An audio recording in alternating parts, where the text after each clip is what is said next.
Welcome to my dear students. मैं रोहित उमंग पाठशाला में आपको स्वागत करता हूं। जैसे कि टॉपिक में जो आज का हम लोग का पढ़ना है और क्लास 11th का बेसिक मैथमेटिक्स के बारे में पढ़ना है। बेसिक मैथमेटिक्स जो जनरली यूजफुल होगा, जो फिजिक्स में आपको। ओके, सो सबसे पहले मैं यहाँ ये बताना चाहता हूँ कि बेसिक मैथमेटिक्स में पढ़ेंगे, इसमें क्या क्या मुझे पढ़ना है मुझे ये देख लेते हैं। सबसे पहले इसमें जो हम लोग डील करेंगे कैलकुलस के बारे में। कैलकुलस एक मैथ का ब्रांच है जिसमें हम लोग को रीड करना होता है differentiation and integration. Okay, so differentiation का मतलब मैं थोड़ा सा बता देता हूँ। डिफरेंशिएशन का मतलब क्या होता है। डिफरेंशिएशन मीन्स कि something dealing with slope.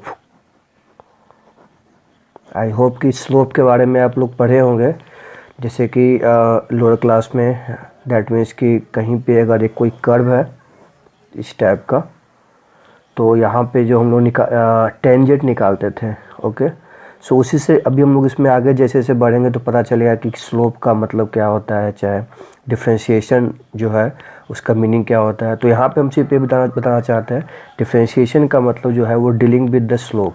Okay, and next है इंटीग्रेशन। इंटीग्रेशन का मतलब क्या होता है कि ये जो कर्व है, कर्व जो है, तो कर्व के द्वारा जो यहाँ से एरिया हमको अगर फाइंड आउट करना है, सपोज दैट एरिया जो निकालना है, तो मुझे इंटीग्रेशन के द्वारा क्या किया जाएगा, वो एरिया हम लोग फाइंड आउट कर सकते हैं। ओके, सो ये दो टॉपिक के बारे में हम लोग डील करेंगे। So now let's start. So यहाँ पे हम लोग थोड़ा सा मैथ में आगे बढ़ने के पहले थोड़ा सा हम ये बताना चाहते हैं कि मैथ एग्जिस्ट कैसे हुआ, मैथ लोगों को दिमाग में कैसे आया। तो थोड़ा सा यहाँ पे दो साइंटिस्ट का नाम मैं लूँगा क्योंकि उनका कंट्रीब्यूशन बहुत ज़्यादा इसमें है। देखेंगे कैसे वो मैथ उनके दिमाग में एग्जिस्ट कैसे हुआ वहाँ से। ओके, सो दो साइंटिस्ट यहाँ पे है Aristotle and Galileo. Okay, Aristotle and Galileo. तो इन दोनों को बारे में जब पढ़ेंगे तो हम लोग को आइडिया होगा कि मैथमेटिक्स कैसे एग्जिस्ट हुआ। ठीक है, सो यहाँ पे एरिस्टोटल और गैलीलियो ये दोनों जो है आपस में कुछ इनका एक्सपेरिमेंट था। कुछ एक्सपेरिमेंट तो उसमें ज़रा होता नहीं था, बहुत पहले की बात ये सब है। एरिस्टोटल और गैलीलियो के बारे उसमें एरिस्टोटल का कुछ कहना था कि अगर जो भी चीज़ें आप देख रहे हो, दैट मीन्स कि अगर हमारे पास एक स्टोन है, वो किसी भी हाइट से फॉल करवाते हैं तो एक सर्टेन टाइम के बाद, ठीक है, टाइम का वो मेंशन नहीं कि वो जनरली यही बताया कि एक स्टोन को फॉल करवा रहे हैं और एक फिदर को ही फॉल करवा रहे हैं। ओके, तो फिदर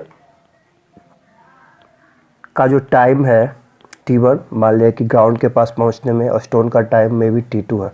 ओके, तो दो इनका कहना था एरिस्टोटल का कि स्टोन पहले फॉल करेगा compare to the feather. Okay, but इसी बात को लेकर गैलीलियो साहब ने क्या बताया कि एरिस्टोटल का कहना बिल्कुल ही रॉन्ग है, मैं इसे गलत साबित करूंगा by using the mathematics. Okay, इन्होंने क्या किया, सो गैलीलियो किए क्या, उनका एक कहना वो एक कुछ एक्सपेरिमेंट किए थे थोड़ा, और उसमें बताया कि जो स्टोन है और फिदर जो है, फिदर दैट मीन्स कि जो बर्ड वगैरह का जो पंख होता है, दोनों को टाइम जो लगेगा ग्राउंड के पास पहुंचने में सेम टाइम लगेगा। टाइम जो लगेगा दोनों को सेम टाइम लगेगा। ओके, वो ठीक है, तो इसके लिए वो क्या किए, कैसे किए, वो मैं आगे भी बात करता हूँ कि किनका कहना सही था, किनका कहना गलत था। ठीक है, तो यहाँ पे गैलीलियो कुछ एक्सपेरिमेंट किए थे। एक्सपेरिमेंट में वो क्या दिखे कि वो इंक्लाइंड प्लेन लिए एक, क्योंकि वहाँ पे उनका जिस टाइम की ये बात है उस टाइम वहाँ पे एक्यूरेट टाइम मेजरमेंट करना बड़ा मुश्किल होता था, क्योंकि वहाँ पे उस समय हैंडवाश था नहीं वहाँ पे। ओके, सो उन्होंने क्या किया कि कुछ इंक्लाइंड प्लेन लिए और उस पर एक बॉल रोल करवाए। सपोज दैट जो इंक्लाइंड प्लेन है एंगल 10 डिग्री होगा, बॉल का रोल करवाए, और एक और इंक्लाइंड प्लेन लिए, यहाँ भी बॉल को रोल करवाए। ठीक है, सो वो एक्सपेरिमेंट करके वो क्या देखे कि जब बॉल को रोल करवाते हैं instead of dropping vertically, okay, vertically drops अगर स्लोप पे भी या दैट मीन्स कि इंक्लाइंड पे भी अगर ड्रॉप करवाते हैं तो वेलोसिटी जो है वो जेंटल स्लोप पे वो इंक्रीज कर रहा है। ओके, बट द मोशन की अगर बात करेंगे वो तो जो फॉलिंग ऑब्जेक्ट का है, फॉलिंग ऑब्जेक्ट कहने का मतलब कि जो अदर अगर ऑब्जेक्ट को किसी भी एक सर्टेन हाइट से अगर फॉल करवाते हैं तो वहाँ पे वेलोसिटी जो होगा जो फ्री फॉल के लिए, दैट मीन्स फ्री फॉल मतलब क्या मैंने बताया कि आप लोअर क्लास में भी इस बारे में सुने होंगे। फ्री फॉल का मतलब क्या होता है कि कोई भी ऑब्जेक्ट को अगर किसी भी हाइट से फॉल करवाते हैं तो बिना एक्सटर्नल फोर्स के कारण जो फॉल करता है, जो मोशन उसमें है, उसी को फ्री फॉल ऑब्जेक्ट कहा जाता है। ओके, सो आगे बढ़ते हैं थोड़ा सा। तो इसमें क्या देखने को मिला कि जैसे ही जेंटल स्लोप पे जो ग्रेजुअली जो है रोल करने पे बॉल का वेलोसिटी इंक्रीज कर रहा है। ओके, क्या मैंने बताया कि जो ऑब्जेक्ट है रोल करते हैं जेंटल प्लेन पे, उसका वेलोसिटी ग्रेजुअली इंक्रीज कर रहा है on the gentle plane. Okay, but अगर मोशन की बात करें तो चाहे वो फॉलिंग ऑब्जेक्ट हो चाहे वो जेंटल प्लेन है, वो सेम ही रहता है, उसमें कोई चेंज देखने को नहीं मिला। ठीक है, गैलीलियो एक चीज़ और ऑब्जर्व किए थे कि अगर इस जेंटल प्लेन को एंगल और बढ़ा दिया जाए, सपोज दैट यहाँ पे जो एंगल है 10 से सपोज दैट 50 हो जाए, ओके, तो वहाँ पे भी कोई फ़र्क ऐसा पड़ नहीं रहा था। ओके, सो एक चीज़ और देखने को मिला वहाँ पे उनका ऑब्जर्वेशन कि जैसे कि मान ली कि यहाँ पे कोई रोल ऑब्जेक्ट है, तो यहाँ से मान ली कि आने में इसको मान ली यहाँ से ए से स्टार्ट हुआ, बी के पास आया, बी से फिर सी के पास आया, ओके, फिर सी से डी के पास आया। ओके, सो मान लें कि यहाँ से ए से बी टी टाइम लगा होगा, बी से सी के पास भी टी टाइम लगा होगा, सी से डी के पास भी टी टाइम लगा होगा। ठीक है, तो उन्होंने क्या है एक ऑब्जर्वेशन दिया, जो डिस्टेंस टेबल हो रहा है स्टार्टिंग में ए से बी के पास वो एक्स किया, सपोज दैट बी से सी के पास वो 3x हुआ और सी से डी के पास वो 5x हुआ। तो ये सपोज किया, यानी कि माना हुआ चीज़ नहीं है। उन्होंने ये जब एक्सपेरिमेंट किए थे, ऑब्जर्वेशन किए, तो उन्होंने क्या देखा कि ऑब्जेक्ट को इंक्लाइंड प्लेन पे फॉल करवाते अगर है, इंक्लाइंड प्लेन पे अगर किसी भी ऑब्जेक्ट को रोल करवाते हैं एक फिक्स इंटरवल ऑफ टाइम में, इसका जो रेशियो होता है वो ऑड नंबर का होता है। ठीक है, कहने का मतलब जो डिस्टेंस टेबल हो रहा है फिक्स इंटरवल ऑफ टाइम में, देख सकते हो आप टी है दिया हुआ है, वो क्या होता है ratio of the odd number. आप देख सकते हो वहाँ के x3 x2 x दिया हुआ है। ठीक है, और यही चीज़ अगर इसको इस इंक्लाइंड प्लेन के कंपेयर में अगर हम लोग स्टीफनेस बढ़ाते हैं, दैट मीन्स कि अगर मान लिया जाए कि स्टार्टिंग से हम करवाते हैं, यहाँ से फॉल करवाते हैं वर्टिकली, ओके, तो इस केस में भी आपको क्या मिलेगा, आपको वो सेम मिलेगा। जो ऑड नंबर मिल रहा है डिस्टेंस का रेशियो जो आपको वो सेम मिलेगा। फिक्स इंटरवल ऑफ टाइम में जो डिस्टेंस टेबल हो रहा है वो तुम्हारा आपका रेशियो ऑड नंबर का ही मिलेगा आपको। ओके सॉरी, तो यहाँ पे उन्होंने क्या देखा कि जो ऑब्जर्वेशन उनका हुआ, तो वो जो स्टार्ट किए थे ऑब्जेक्ट को, वो तुम्हारा आपका रेस्ट से स्टार्ट हुआ था। Okay, so we can say that कि अगर मान लिया कि मेरा कोई ऑब्जेक्ट है और एक सर्टेन हाइट से उसको फॉल करवाया जा रहा है, तो टी टाइम के बाद वो डिस्टेंस एक्स ट्रेवल करेगा, फिर अगले टी टाइम में वो डिस्टेंस से कितना ट्रेवल करेगा, 3x करेगा और अगले t टाइम में आपका डिस्टेंस वो 5x करेगा। ओके ओके सो मैं यहाँ पे ये कह सकते हैं थोड़ा सा कि अगर टोटल डिस्टेंस देखा जाए कि t टाइम में, तो पहले मैंने देखा कि 1x किया, अगले 2t में कितना ट्रेवल किया, t plus T x plus T यानी कि 4x किया, 3t में कितना किया 5, 3, 8 और एक 9x हुआ। ओके सो यहाँ पे हम कह सकते हैं कि x जो है वो डायरेक्टली प्रोपोर्शनल t स्क्वायर का, और आप देख सकते हो 2, 4 का 3 का स्क्वायर 9, ठीक है, यानी डिस्टेंस जो है वो टाइम के स्क्वायर के प्रोपोर्शनल है। ओके और इसी को उन्होंने जब इस प्रोपोर्शनलिटी कांस्टेंट को हटाया गया तो उन्होंने यहाँ वैल्यू रखा था 5t स्क्वायर, ठीक है ना।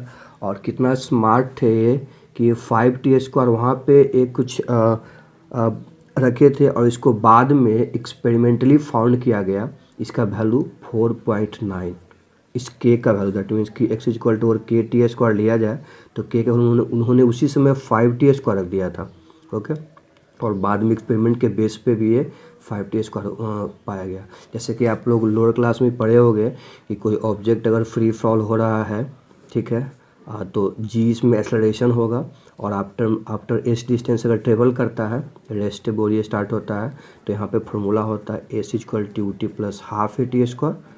तो यहाँ पे क्या हो जाता है, u तो वैल्यू आपका रेस्ट से स्टार्ट हुआ 0 हो जाएगा, तो 1/2 अगर g का वैल्यू यहाँ पे एज इक्वल g बन जाता है 9.8 लिया जाए, ठीक है, तो वैल्यू आपका 4.9 ही आएगा। दैट मीन्स कि अगर g का वैल्यू 10 लिया जाए तो यहाँ पे आपका 5t स्क्वायर ही डिस्टेंस जो है वो ट्रेवल करेगा।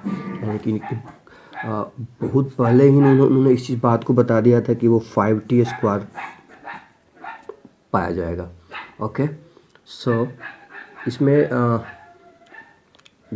लेकिन हाँ एक चीज़ गैलीलियो साहब ये बताए कि जो भी ऑब्जेक्ट आप फ्री फॉल करवाते हो वो आपका रेस्ट से ही स्टार्ट होगा। ओके सो इसी को देख के आगे वो क्या प्रूव किए, उन्होंने डिफाइन किया एवरेज स्पीड का, एवरेज स्पीड के बारे में बताया। इसको क्या नाम दिया जाता है, एवरेज स्पीड के बारे में डिफाइन किया। कैसे डिफाइन किया उन्होंने बताया कि जो टोटल डिस्टेंस ट्रेवल हो रहा है, टोटल डिस्टेंस जो है divided by total time taken. Okay इसी के बेस पर उन्होंने फिर से एक और आगे इसमें कुछ ऑब्जर्वेशन कर रहे थे। उन्होंने क्या कंसीडर किया कि सपोज दैट कि आपने जो ऑब्जेक्ट लिया था जो फॉल करवा रहे थे और किसी भी सर्टन हाइट से, मान लिया कि t इक्वल टू 0 पे ऑब्जेक्ट यहाँ है और आफ्टर t टाइम के बाद वो x डिस्टेंस ट्रेवल किया, ठीक है, मान लिया कि यहाँ पे ऑब्जेक्ट आ गया a पॉइंट पे, a से बाद मान लिया जाए कि डेल्टा t टाइम में डेल्टा x डिस्टेंस ट्रेवल किया सपोज दैट। तो यहाँ पे उनका कहना यह है कि इंटरवल डेल्टा t में, है ना, डिस्टेंस ट्रेवल कितना कर रहा है, डेल्टा x कर रहा है, तो उस केस में आपका एवरेज जो स्पीड होगा वो कितना होगा। ओके ओके सो यहाँ तक अगर देखा जाए कि क्वेश्चन तो सही है, यहाँ पे अगर देखें कि P से स्टार्ट हुआ A के पास आने में उसको डिस्टेंस कितना लगा होगा, तो अभी मैंने पीछे देखा है कि 5t स्क्वायर लगा था, उन्होंने ये चीज़ को प्रूव किया था। ओके सो अब हमें निकालना है कि क्या मैंने बताया कि डेल्टा x जो कवर करेगा डेल्टा t में, उस केस में एवरेज स्पीड आपका क्या होगा। अब यहाँ से देखा जाएगा तो पूरा टाइम कितना उसको लगा था, तो पूरा टाइम उसको लगा t plus delta t, distance कितना लगा उसको x प्लस डेल्टा x लगा। ओके सो इसको वैल्यू अगर यहाँ पुट कर दिया जाए सपोज दैट, तो x plus delta x total distance और इक्वल टू 5 इंटू टाइम कितना था t प्लस डेल्टा t का स्क्वायर। आप इसको प्रोसीड आगे करो, डेल्टा प्लस x, और इसमें जो वैल्यू आपको आगे आएगा 5 into 5t square plus 5 delta t square plus 10t into delta t। Okay so यहाँ से x equal to 5t square यहाँ पे दिया हुआ है, वो फाइंड आउट किए थे। आप काट सकते हो इसको। डेल्टा एक्स, यहाँ से डेल्टा टी अगर मैं बाहर ले लेता हूँ तो डेल्टा टी इक्वल टू क्या हो जाएगा आपका 5 डेल्टा टी प्लस 10 टी, यानी कि एवरेज जो स्पीड निकलेगा डेल्टा टी टाइम में डेल्टा एक्स डिस्टेंस ट्रेवल करने पे, एक ये भी हमारा डिस्टेंस, दैट मीन्स कि एवरेज स्पीड हम लोग यहाँ से भी निकाल सकते हैं। Okay, so we can say that कि t and t plus delta t time में जो एवरेज स्पीड हमको निकलेगा वो आपका ये होगा। ओके, सो आगे कुछ इसमें क्वेश्चन करते हैं हम कि इस जैसे कि उस क्वेश्चन के बेस पे हम लोग को कुछ आइडिया भी मिलेगा। ओके, हम लोग जो स्टार्टिंग का हम लोग का काम था कि कैसे मैथमेटिक्स का आप देख सकते यूज करके उन्होंने कैसे इसको आगे बढ़ाया है। सो इसमें सबसे पहले क्वेश्चन आता है कि आपका एवरेज वेलोसिटी क्या होगा व्हेनेवर t इक्वल टू आपका 2 सेकेंड है and t equal to 3 second है। ओके, सो एवरेज स्पीड जो है वो formula delta t plus 10 into t के लिए हो गया। ठीक है, आप देख सकते हो कि यहाँ पे जो एवरेज स्पीड ए बता रहा है, ठीक है, फॉर्मूला भी मैंने ड्राइव किया है। ओके, तो सबसे पहले डेल्टा टी मुझे निकालना पड़ेगा। आप यहाँ से दोनों को सब्ट्रैक्ट कर सकते हो तो 1 सेकेंड आएगा, तो वैल्यू यहाँ पे रखो 5 into 1 second. Okay, plus 10 into आप टी किसको लोगे तो स्टार्टिंग का जो टी है तो वही रखा जाता है, तो 2 सेकेंड। आप देख सकते हो स्टार्टिंग का मतलब टी टाइम में वो ट्रेवल किया था उस फॉर्मूला के बेस पे किए थे। यहाँ पे टी, यहाँ पे भी टी वही आया था आपका। ठीक है, तो उसी वैल्यू को रखेंगे, तो यहाँ से जो आपको एवरेज जो स्पीड आएगा वो 25 होगा। आप कैलकुलेट इसको कर सकते हो। ओके, चलो, यानी कि 2 सेकेंड होगा स्टार्टिंग ट्रेवल करने के बाद, फिर से 3 सेकेंड के बाद वो कितना एवरेज स्पीड उसका होगा वो वैल्यू होगा 25 होगा। सपोज दैट इसी स्पीड को फिर से क्या किया जाए, मुझे फिर से पूछ रहा है स्पीड, एवरेज स्पीड कि क्या होगा कि अगर t इक्वल टू अब 2 सेकेंड रहे and t equal to 2.5 second रहे, यानी कि 0.5 सेकेंड उसमें कमी कर दिया जाता है। ओके, मतलब यहाँ पे थोड़ा सा डेल्टा टी में और चेंजिंग करता है, तो उस केस में आपका जो वैल्यू होगा आप देख सकते हो कि डेल्टा टी का जो वैल्यू मेरा हो जाएगा 0.5। ओके, तो यहाँ से मेरा एवरेज जो वैल्यू स्पीड होगा तो 50 into 0.5 multiplies 10 into 2, that means कि 22.5। ओके, आई होप कि इसी को समझ में आ रहा होगा। ओके, सो नेक्स्ट इसी में थोड़ा सा एक और मैं बताना चाहता हूँ कि अगर इसी टाइम को फिर से 2 सेकेंड से कहाँ कर दिया जाए, t इक्वल टू 2.1 सेकेंड कर दिया जाए। ओके, तो एवरेज जो हमको स्पीड मिलेगा, फिर से डेल्टा एस करोगे आप, डेल्टा टी निकालोगे तो 0.1 आपको आएगा, तो 5 into 0.1 plus 10 into 2, that means की 20.5। आप देख सकते हो यहाँ पे मैं जो टाइम को बार बार कम कर रहा हूँ, तो यहाँ पे टाइम कम करने पे जो एवरेज स्पीड है उसमें भी कमी आ रहा है। देख रहे हो यहाँ पे 25 आया, फिर आपको कितना आया 22.5 आया, फिर तो आपको 20.5 आया। तो इस एक्सपेरिमेंट से हमें क्या पता चलता है कि अगर ए जो रीजन है, दैट मीन्स कि ए और बी अगर इसमें डिक्रीज करते हैं, ए और बी के जो रीजन है ए और बी में अगर डिक्रीज करते हैं, तो वहाँ पे एवरेज स्पीड जो हम लोग फाइंड आउट किए थे ए और बी के बीच में, तो वहाँ पे एक हम लोग उसके जगह पे एक और नया हम लोग को स्पीड प्राप्त होगा, that is known as the instantaneous speed. Instantaneous speed. Okay, आप फिर से मैं समझा देता हूँ। मेरा कहना यह है कि अगर ए बी जो रीजन है उसमें टाइम इंटरवल बहुत शॉर्ट कर दिया, यानी कि 0 के अप्रोक्सीमेट कर दिया जाए, तो वहाँ पे जो मेरा वैल्यू मिलेगा वहाँ पे मेरा एवरेज स्पीड के जगह पे इंस्टेंटेनियस स्पीड का वैल्यू प्राप्त होगा। तो उस केस में हम लोग को जो डेल्टा एक्स है वो टेबल टू कितना होगा, टेंस टू 0, और डेल्टा टी टेंस टू 0। तो यहाँ पे डेल्टा टी को हम 0 मान के चल सकते हैं।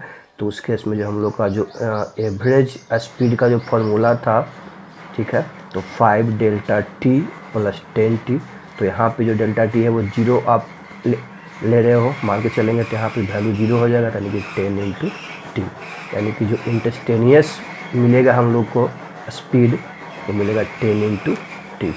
इसी को नाम दिया जाता है, आप देखोगे क्या कि जो डेल्टा एक्स है स्मॉल के लिए, जब बहुत ही शॉर्ट टाइम में delta x becomes to the t x and delta t becomes to the d t.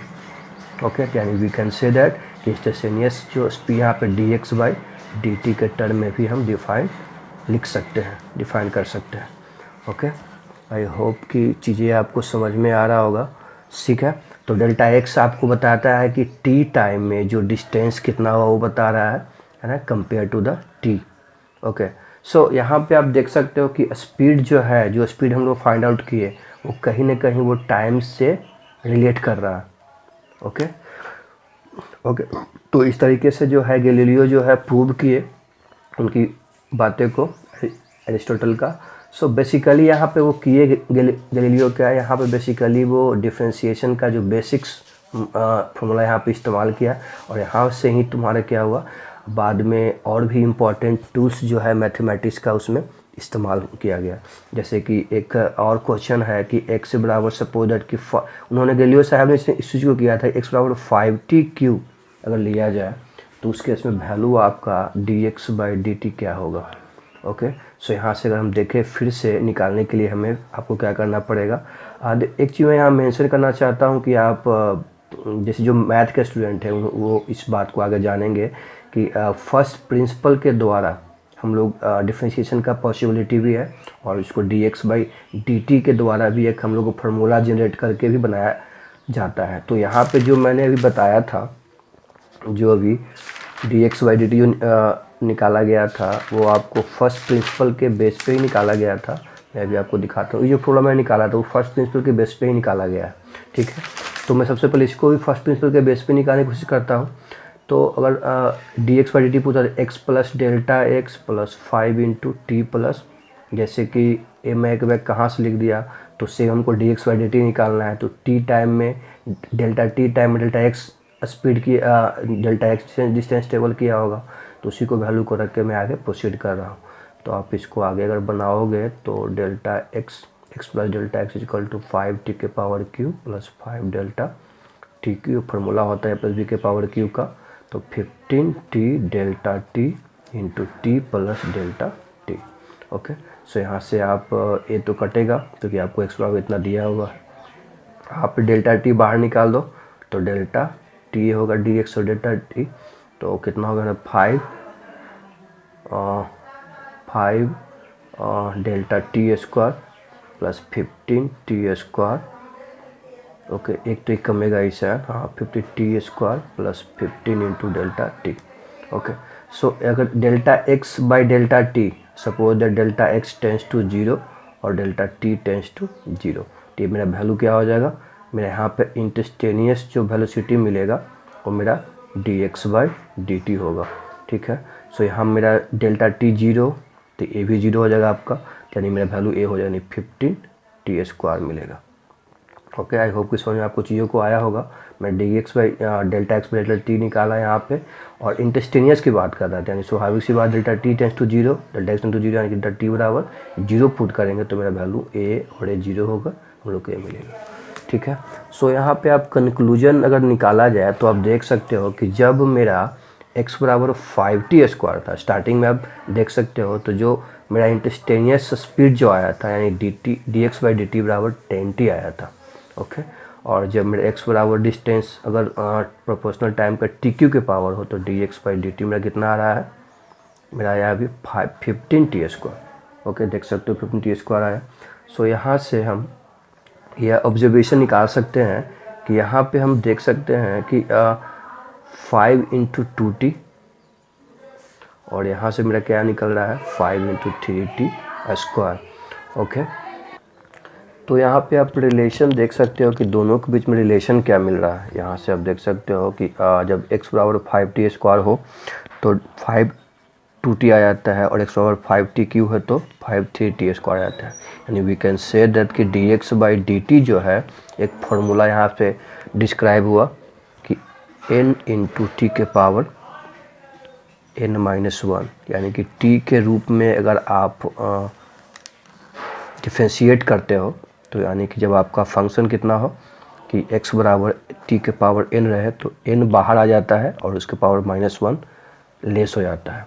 Okay, सो इसी को यूज करके और बहुत सारा फार्मूला के बारे में इस फार्मूला को यूज करके आगे बनाया गया, आगे बहुत सारा फार्मूला को बताया गया है। तो कुछ क्वेश्चन यहाँ पे करते हैं हम, जैसे कि y = x² है। सपोज दैट यहाँ पे आपको dy/dx करेंगे, है ना। आप यहाँ पे देख सकते हो dx/dt मैं निकाला था, यहाँ पे मैं पूछ रहा हूँ dy/dx बोल रहा हूँ। तो dx/dt ये आपको फिजिक्स में यूज होता है, जैसे कि कर्व वगैरह होता है कि x जो है डिस्टेंस ऊपर लिया जाता है डिस्टेंस के लिए, टाइम के लिए, से dx/dt की बात की है। बट मैथ में जो बात करेंगे वो x के टर्म में क्या होता है, डिफ्रेंशिएट किया जाता है, इसलिए y = x² लिया गया है। तो यहाँ भी फॉर्मूला सेम नहीं लगेगा, इसके बेसिस पे तो पावर बाहर आएगा, एक पावर कम आएगा, यानी कि 2 × x²। सेम अदर क्वेश्चन है y = x⁻², तो यहाँ भी आप dy/dx निकालोगे तो -2 × x⁻²- 1 यानी कि -2 × x⁻³ बहुत ईजी, आप खुद से भी कर सकते हो। ओके, y = x⁻², यहाँ से मेरा जो वैल्यू होगा dy/dx, बहुत ईजी है। इसको फिर से वही करेंगे d × x⁻² /dx, तो यहाँ से कितना होगा मेरा 1/2 आगे आ जाएगा, तो x⁻² -1 तो 1/2 x⁻−1/2, यानी कि इसका फाइनली जो हम लिख सकते हैं यहाँ पे वैल्यू तो 1/√x। ओके, सो आगे इसमें कुछ और हम क्वेश्चन करेंगे। दैट मीन्स कि एक क्वेश्चन और है हम लोग का सिंपली कि y = x² x³ x⁴। आप इसको डिफ्रेंशिएट कर सकते हो वीडियो को पॉज करके कि कितने देर में आप कर लोगे और फाइनल आंसर क्या होगा आपको। तो मैं यहाँ पे तब तक मैं आगे बढ़ाता हूँ इसको। dy/dx = आप इसको सबसे पहले अलग अलग किसी को नहीं करना है, पहले इसको हम सिंप्लीफाई करेंगे। सिंप्लीफाई यानी कि x⁻5 होगा, स्क्वायर है 3 है तो आप 5 कर सकते हैं, x⁻4 यानी कि x यहाँ पे वैल्यू मेरा आएगा इसका, सॉरी तो ये मेरा y का वैल्यू आएगा, मेरा y का वैल्यू आएगा, यानी कि dy/dx जो निकालेंगे यहाँ से मेरा वैल्यू 1 आएगा।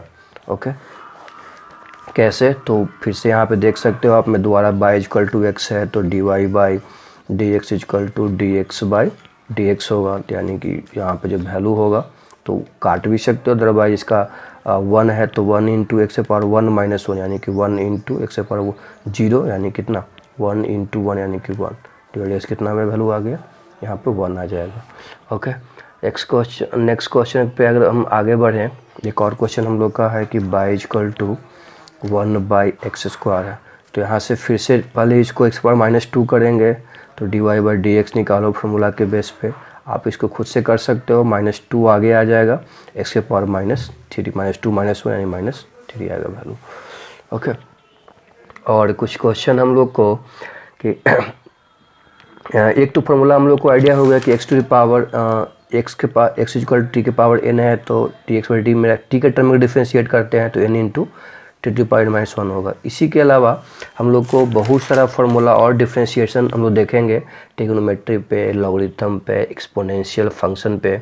जैसे कि अगर मान लिया कि हमारे पास y = sin x है, वो अगले क्लास में इसके बारे में बताएंगे। अदरवाइज इसका जो मेरा वैल्यू होगा वो dy/dx = cos x होगा। ओके, और अगर हम लोग y = cos x की बात करते हैं तो यहाँ पे dy/dx जो होगा वो -sin x हो जाता है, सिर्फ sin। ओके, और एक्सपोनेंशियल फंक्शन यानी कि y = t के पावर x हो तो यहाँ से अगर dy/dx अगर आप फाइंड आउट करते हो t के पावर x इसका वैल्यू आएगा। ओके, और एक और है हम लोग का ln x। ओके, तो y = ln x है तो यहाँ से जो डिफ्रेंशिएशन जो मेरा होगा इसका dy/dx का 1/x होगा। ओके, सो ये सब क्वेश्चन आपको इसेंशियल है, ये सब फॉर्मूला जो आपके लिए बहुत इसेंशियल, इसको लर्न आप लोग कर लीजिएगा। और y = ln x के जगह पे हम लोग एक चीज़ यहाँ बताना चाहता हूँ कि जो ln x का मतलब क्या होता है और एक होता है log x का मतलब क्या होता है। तो ln x का मतलब होता है कि log base e x⁻। Okay, और log x का मतलब होता है आपका कि log x base 10। Okay, so यहाँ से आप आई होप कि चीज़ों को आपको समझ में आ रहा होगा। और कुछ एक और टॉपिक हम लोग का है कि सपोज दैट कुछ डिफ्रेंशिएशन के लिए कुछ रूल्स भी है। दैट मीन्स कि रूल फर्स्ट की अगर बात किया जाए कि अगर हमारे पास कांस्टेंट टर्म है दिया हुआ, ठीक है, इसे y=4 है, तो इस कांस्टेंट टर्म को डिफ्रेंशिएशन करने पे हमको वैल्यू क्या मिलेगा? यहाँ पे वैल्यू आपको 0 मिलेगा डायरेक्टली। आप इसको फार्मूला के बेस पे भी कर सकते हो। ओके, मैं यहाँ पे छोड़ दिया हूँ, ठीक है। बट अगर बाई के जगह पे यहीं पे अगर कांस्टेंट में मल्टीप्लाई रहे कोई फंक्शन, दैट मीन्स कि y=4x³ रहे, तो आप यहाँ से वही फार्मूला आप इस्तेमाल कर सकते हो।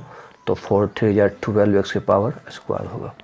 ओके, सेम अगर रूल सेकंड की बात करते हैं, तो अगर मान लें कि एक्सप्रेशन कोई दिया हुआ है, उसमें बहुत सारा सब्ट्रैक्शन है, एडेड कुछ किया हुआ है, तो उसको भी डिफ्रेंशिएट सेपरेटली करेंगे। दैट मीन्स कि x² प्लस x³ अगर q है, तो dy/dx अगर फाइंड आउट करना है तो इसके लिए अलग, इसके लिए अलग करेंगे। तो 2x प्लस कितना 3x² होगा।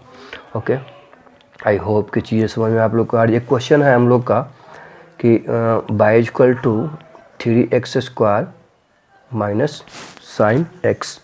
तो यहाँ से जब dy/dx अगर निकालते हैं हम लोग हैं, तो 6x माइनस इसका तो 6x होगा, इसके पर्टिकुलर करेंगे तो साइन x का मैंने अभी क्या बताया था, cos x बताया था।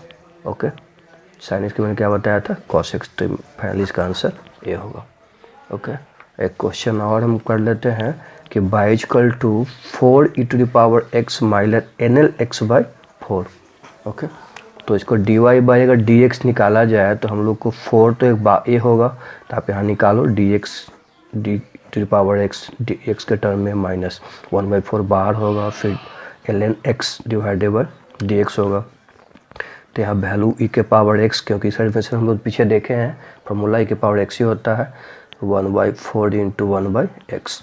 तो आपका फाइनली जो आंसर है यहाँ पे भी छोड़ सकते हो, अदरवाइज को सिंप्लीफाई और करना चाहते हो तो कर सकते हो। ओके, नेक्स्ट क्वेश्चन और है कि y=2/x प्लस x/2। इसको आप खुद से आप लोग करना, और मैं इसका ऑप्शन मैं इसका वैल्यू बता देता हूँ। इसका आपका वैल्यू क्या इसका होगा, इसका जो वैल्यू आप करोगे तो फाइनली आपको जो वैल्यू मिलेगा -2x⁻² प्लस 1/2। आप इसको करके मुझे कमेंट करना कि कितना आपका कि आप कैसे बनाए हो। मैं फर्दर फिर इसके बारे में आपको बताऊंगा। ओके, सो ये हम लोग का आज का पहला लेक्चर था, और आगे भी जो है बेसिक्स डिफ्रेंशिएशन भी हम लोग थोड़ा बहुत फर्स्ट प्रिंसिपल से भी सीखे, कुछ फार्मूला का भी डेरिवेशन देखें। ओके, और कैसे गैलीलियो और जो है वो मैथमेटिक्स टर्म को इस्तेमाल करके आगे जो है एरिस्टोटल की बातें को प्रूव किए। ओके, सो इसमें आगे हम लोग पढ़ेंगे क्या कि डिफ्रेंशिएशन के बारे में थोड़ा सा और कॉम्प्लेक्सिटी बढ़ाएंगे, कुछ क्वेश्चन जो है थोड़ा सा डिफरेंट टाइप का भी किया जाएगा, और उसके बाद इंटीग्रेशन स्टार्ट करेंगे। सो आप कीप बने हुए रहिए यहीं पे और हमारे चैनल पे। और इसके अलावा कुछ और अगर कुछ आपको डाउट है हमारे जो भी इस चीज़ में बताया गया, तो आप कमेंट करिए, मैं उसका सोल्यूशन करूँगा।